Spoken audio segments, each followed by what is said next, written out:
mode.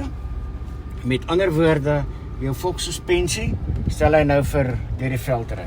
Jou stuur se terugvoer moet optimeer. Jou exhaust is bietjie meer lawaaierig, so die springkaan en almal kan ons hoor.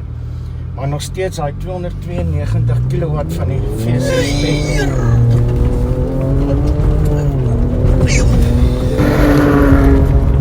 Kyk nou net, jy voel die versnelling. En dan die krag is daar as jy dit wil lees. Mense, ek het laas vir jou gesê, die ding ry soos 'n rallykar, toe sê jy vir my, maar 'n rallybakkie.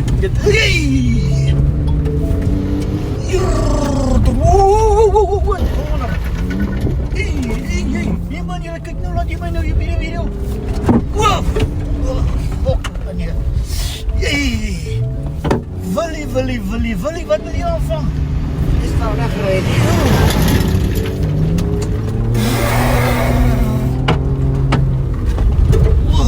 Fuck.